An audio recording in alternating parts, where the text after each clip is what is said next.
Hai, balik lagi di YouTube channelnya Evinda Andrian. Ting ting ting ting ting ting.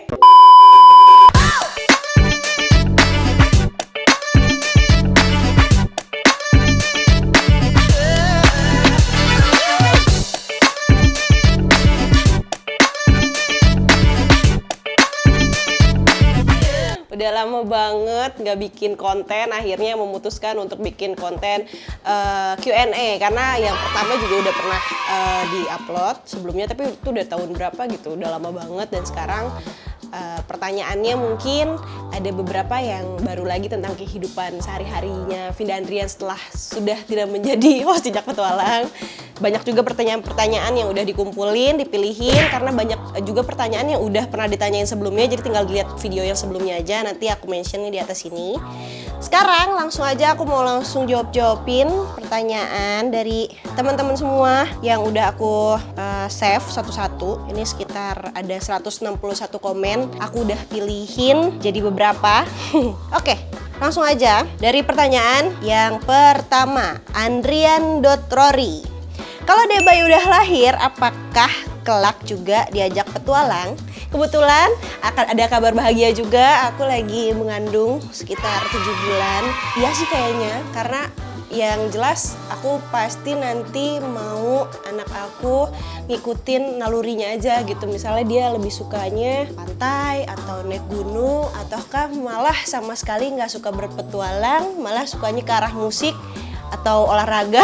Aku terserah anak aku, pokoknya pertama-tama pasti aku bakal ngajak untuk sedikit eksplorasi tentang Indonesia. Aku juga punya rencana kalau anak aku udah 5 tahun, aku bakal bawa ke Gunung Prau. Ntar itu urusan bapaknya yang gendong. Kalau aku sih tinggal jalan aja sendiri. Nah, terus langsung aja pertanyaannya yang kedua. Jadi pasti bakal aku ajak. Seneng susahnya ikut Jejak Petualang apa, Kak? Pasti banyak senengnya ya. Semoga dedeknya sehat-sehat, amin. Ini dari Fitria Rahma _. Susah senengnya sih banyak, suka dukanya pasti ada. Terima kasih doanya untuk bayi aku sehat-sehat, amin, amin, amin. Suka dukanya lebih ke kalau misalnya liputan pasti nemuin, ini maaf ya agak sedikit enggap kalau misalnya ngomong panjang-panjang karena udah agak-agak ngap nih nafasnya. Nah juga ini ikut Jejak Petualang apakah seneng susahnya? Suka dukanya itu paling pertama kita tuh paling nggak bisa prediksi tuh alam dan cuaca. Kadang misalnya paginya tuh bisa sepanas ini, terus siang-siang kita udah di lokasi tiba-tiba hujan besar yang membuat kita semua tuh nggak bisa liputan. Itu tuh kebanyakan tuh dukanya di situ. Dan juga kalau misalnya kita datang ke suatu acara, narsumnya salah informasi. Kayak waktu itu pernah trip ke Maumere. Waktu itu kita ngejar mau ke ND. Jadi dari Maumere ke ND kalau nggak salah 2 jam. Dan itu kita ngebut banget karena pengen sampai ke lokasinya tuh nggak telat. Tapi ternyata karena narsumnya salah informasi, itu acaranya udah selesai dari 3 hari lalu. Padahal kita udah ngebut banget, yang tadinya 2 jam tuh kita jadi cuma 1 jam untuk sampai ke lokasinya. Ternyata sampai sana tuh udah sepi banget, gak ada apa-apa. Nah itu salah satu dukanya juga. Nah terus kalau senangnya sih pasti banyak, lebih ke kebersamaannya sama masyarakat lokal, terus sama tim juga. Itu sih yang kadang bikin kangen dan sedihnya, kumpul-kumpul bareng lagi sama teman-teman tim Jejak Petualang. Tapi ya udahlah ya, namanya kehidupan tetap berjalan. Terus aku lanjut lagi ya, pertanyaan yang ketiga. Elis Kawinda _. Pertanyaannya, gimana tips memanajemen perjalanan, Kak? Misalnya mendaki tempat-tempat wisata lainnya ataupun ke daerah-daerah pedalaman. Kalau misalnya manajemen perjalanannya sendiri, intinya aku cuma ngasih saran. Kalau misalnya sebelum kita jalan ke suatu daerah atau suatu tempat yang mau kita kunjungin, jangan lupa pertama untuk riset. Karena kita kan nggak tahu ya daerah yang mau kita kunjungin itu musimnya lagi musim apa nih. Misalnya kan kayak misalnya kita mau ke luar negeri, musimnya lagi musim salju atau lagi musim panas gitu. Jangan sampai kita salah kostum. Terus juga orang-orang di sana culture-nya kayak gimana, kita juga harus banyakin searching biar nyampe sana gak salah-salah tingkah kita tuh nggak bikin memaluin lah. Soalnya ada beberapa juga yang aku datang ke banyak suku-suku dan mereka tuh kadang suka curhat juga, kayak curhatnya tuh lebih ke kenapa sih kok orang Jakarta kalau kesini gini nih gitu, sembarangan lah segala macem gitu, tidak ada tata keramanya gitu. Ada juga yang begitu gitu. Jadi saran aku kalau kita datang ke suatu tempat yang baru, jangan belagu lah gitu, maksudnya kita juga harus ngikutin mereka tuh kebiasaannya di sana kayak gimana. Yang pertama harus sopan, harus izin sama tetua adatnya misalnya. Jangan sampai kita naik gunung lagi pandemi kayak gini, kemarin juga kan ada beritanya maksain naik gunung dari jalur lain terus kecelakaan ujungnya gitu kan. Kan itu maksudnya sesuatu yang kurang baik ya untuk kita contoh, apalagi lagi masa kayak gini jangan terlalu maksa lah untuk jalan-jalan ngumpul-ngumpul dulu gitu. Walaupun ini sekarang aku sebenarnya lagi liburan juga sama suami, tapi kita berdua meminimalisir supaya kita nggak terlalu banyak kontak sama orang lain. Jadinya jaga jarak, jangan lupa pakai masker juga, terus juga jaga kebersihan, jangan malas-malas mau cuci tangan, sama pakai sanitizer. Itu sih saran-saran aku. Tapi kalau misalnya manajemen tentang keuangannya, intinya jangan memaksakan budget kita. Misalnya kita punya budgetnya segini nih, 20.000 gitu misalnya, tapi dengan gaya jalan-jalan kita yang mewah-mewah, yang maunya ke kafe apa segala macam, yang menghabiskan uang sekitar 50.000 gitu. Maksudnya jangan maksain, kalau kita punya uang segitu ya kita sesuaiin juga sama budgetnya. Jangan sampai udah sampai ke suatu daerahnya atau suatu lokasinya, tau-taunya uangnya kurang nih, jadi gembel di tempat orang gitu kan. Jadi harus dipikirin matang-matang, banyakin riset-riset sih menurut aku. Oke, pertanyaan selanjutnya ini dari Ades PT NDR Mawan, kayaknya DMWN. Nama anaknya nanti ada unsur-unsur dari petualang nggak Kak Vinda? Nanti nama anak aku udah punya bayang-bayang juga nama anak aku tuh siapa gitu. Nggak ada alam-alamnya sama sekali sih. Pengennya lebih ke Islami aja anak aku, biar soleh, biar jadi anak yang sopan, jadi anak yang penurut sama orang tuanya, pintar mengaji, ya kan? Terus lanjut lagi dari Indriawan Kurniadi. Kalau ada tawaran job TV lagi, diterima nggak?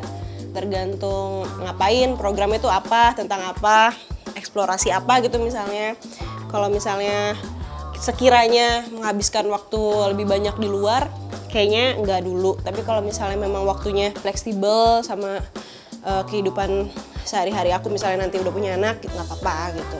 Toh suami juga nggak ngelarang, keluarga juga nggak ngelarang, jadi aku masih bisa bebas berekspresi dalam dunia apapun gitu. Misalnya contohnya YouTube ini, semoga aja nanti aku bisa bikin konten-konten yang lebih bermanfaat lagi, lebih menginspirasi lagi, lebih bisa menghibur gitu kan. Lanjut lagi dari Andi W. Putra. Apakah memang sudah putus kontrak sama Jejak Petualang atau putus kemarin cuma karena mau nikah doang terus nanti lanjut lagi? Kebetulan waktu pas kemarin keluar memang kontraknya udah habis juga. Mau lanjut atau enggak, baik lagi ya. Semoga aja ke depannya lagi-lagi aku masih bisa eksplorasi Indonesia, walaupun itu di TV atau bukan di TV gitu misalnya, masih bisa berkarya lah dalam dunia apapun. Itu.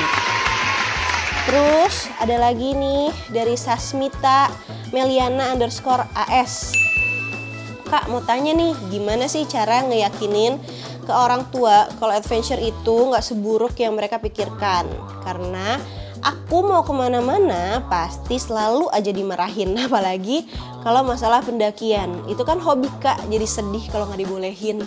Nah ini nih, apalagi kalau misalnya kita nih sebagai perempuan, pasti orang tuanya kan lebih menjaga dibanding anak laki-laki.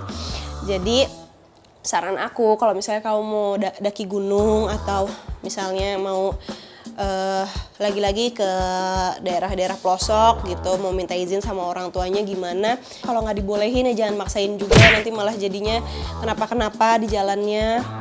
Orang tua tuh kan pasti seneng lihat anaknya seneng juga gitu. Jadi kalau misalnya kita habis trip kemana nih, atau habis daki gunung kemana, jangan sungkan untuk kita tuh cerita sama orang tua. Misalnya kita pulang nih, kita cerita, "Pah, Mah," gitu, atau "Bu, Ayah," gitu. Kemarin aku tuh gini loh, pengalaman aku naik gunung tuh gini. Kita ceritain semua pengalaman kita ketika kita lagi trip gitu. Pasti mereka punya pandangan yang beda juga. Oh iya gitu, anak kita tuh ternyata selama kemarin daki gunung banyak ilmu yang didapat, banyak teman-teman juga gitu kan. Pasti mereka bakal lebih terbuka pikirannya gitu. Kayak awal-awal aku ikut jejak petualang pun orang tua aku kan khawatir gitu. Pasti pertama-tama nelfonin terus, video call terus gitu kan.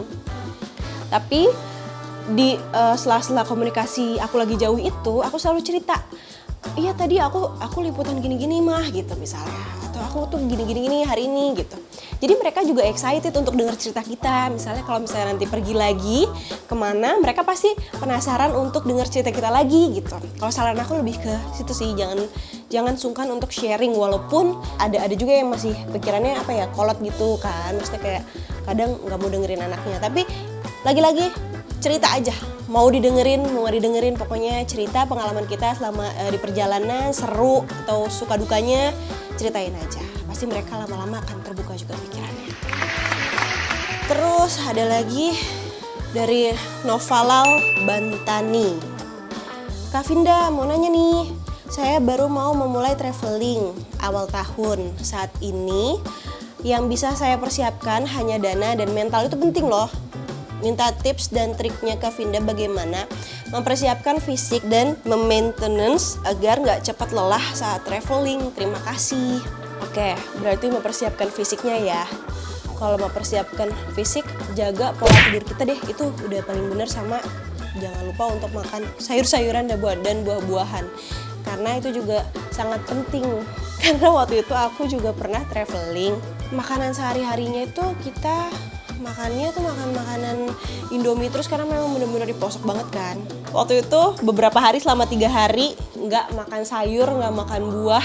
Pertama, perut jadi sakit. Kedua, pencernaan kita jadi pokoknya nggak enak lah perutnya rasanya. Terus habis kayak gitu, ketiga, pulang-pulang ada penyakit. Pokoknya ada aja kalau misalnya kita nggak makan buah-buahan atau sayur-sayuran.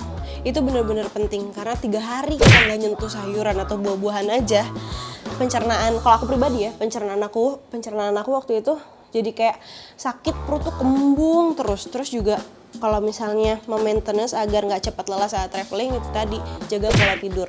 Pokoknya sebisa mungkin jangan banyak begadang kalau misalnya lagi liburan atau lagi pergi jauh yang lama gitu waktunya.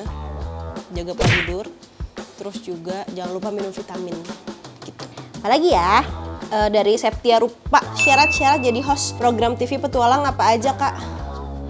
Syarat-syarat jadi host program TV petualang, aku pokoknya syaratnya intinya kita harus berani aja dan sebisa mungkin tidak ada fobia sih. Misalnya kan ada juga yang orang fobia ketinggian gitu, ketinggian dari jauh aja tuh udah sampai pingsan gitu kan. Itu berbeda-beda kan di orang. Jadi waktu itu sih aku syaratnya yang penting pertama berani ngelakuin apapun, mental juga harus udah siap, karena ketika kita udah sampai di suatu lokasi, misalnya kita mau ngapain kan gak lucu juga kalau misalnya tiba-tiba kita nangis terus kita tiba-tiba pengen pulang gitu. Itu tuh mental penting banget. Terus apalagi ya, rata-rata semua pertanyaannya sih kurang lebih sama dan udah aku jawabin juga satu persatu. Dan ada juga tadi barusan yang aku baca, aku lupa ada di mana, dia nanya anaknya laki-laki atau perempuan. Insya Allah laki-laki, dan sekitar 2 bulan lagi aku akan brojolin anak aku.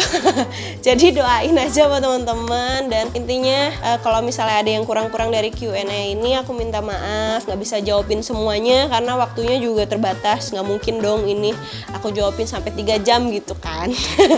Jadi udah sampai sini aja, kalaupun nanti. Nah, ada pertanyaan lagi nih dari Heru_Adi Nugroho. Kak Vinda, sedikit cerita dong gimana awal ketemu sama suami dan suka dukanya apa waktu pacaran sama seorang petualang. Kali aja jadi motivasi. Gimana? Jawab dong. Orang kan siapa tahu bisa terinspirasi, memotivasi. Waktu itu gimana rasanya pacaran sama orang yang pergi-pergian mulu, ditinggal-tinggal, gimana rasanya? Sebenarnya pertanyaannya, makasih loh Adi Nugroho udah mewakili pertanyaanku. Apa? Jawab. Suka dukanya waktu pas dulu pacaran sama aku ditinggal-tinggal terus. Kalau dari rasa sih ya banyak-banyak sabar.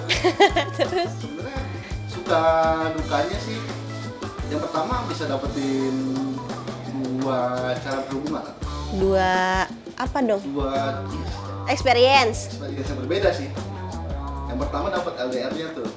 Iya, kayak LDRan tuh waktu pas pacaran, jadi ditinggal. Misalnya aku pas dulu tuh lagi sering-sering banget trip, cuma pulang tuh dapat jatah libur 4 hari atau 3 hari, terus aku berangkat lagi gitu kan. Itu kayak LDR ya. Terus Terus yang kedua ya suka dukanya apa deh dukanya? ya sukanya itu sih sebenarnya enak, lebih banyak kangennya. Oh, menumpuk rindu. Padahal maksudnya kan awal-awal jadian tuh kayak pengennya ketemu mulu, pengen jalan mulu gitu. Tapi waktu itu memang mengharuskan untuk ya udah jarak jauh, cuma teleponan, video callan. Kadang juga gak ada sinyal. Minggu waktu itu gak ada sinyal ya. Tapi justru itu yang bikin hubungan itu makin erat gitu. Sekalinya ketemu jadi berkualitas, jadi banyak ngobrol, jadi banyak cerita. Kalau misalnya sekarang nih kayak udah nikah gini tuh malah kan sering ketemu, jadi kadang tuh bosen juga, obrolan apa lagi tuh yang mau dibahas juga bingung gitu karena keseringan ketemu. Malah justru kalau misalnya kita LDR, positifnya nih buat temen-temen di luar sana kalau misalnya lagi jauh nih sama pacarnya, sabar-sabar aja menumpuk rindu karena itu kadang menyenangkan juga. Kadang tuh kita kangen juga ya rasa-rasa kayak gitu ya, rasa-rasa lagi jauh terus habis kayak gitu ketemu ada greget-gregetnya gitu. Kalau misalnya seringan ketemu malah jadi bosen. Jadi anggap aja kalau misalnya kita lagi LDR, sabar, nanti pas ketemu pasti lebih berkualitas lagi hubungannya gitu. Terus ada lagi nih, apa lagi ya? Masih beberapa pertanyaan yang belum aku jawab. Ntar aku bakal bikin Q&A part 3-nya lagi. Pokoknya gimana nanti. Intinya tetap jaga kesehatan kalian semua. Aku juga, suamiku juga, keluarga kita semualah kita jaga.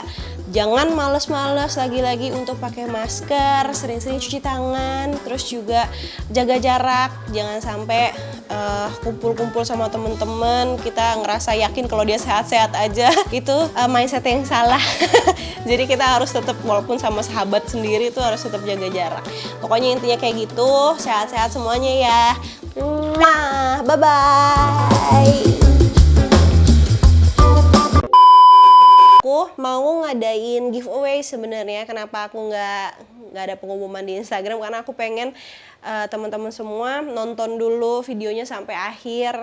Nanti di akhir kalau misalnya udah lihat bisa ikutan. Caranya gampang banget. Aku mau tahu pengalaman baru apa yang teman-teman dapetin selama WFH ini atau selama pandemi. Kan ada beberapa juga yang dari kantoran tiba-tiba kerjanya dirumahkan, atau bahkan ada juga beberapa yang profesinya harus terhenti gara-gara pandemi ini gitu.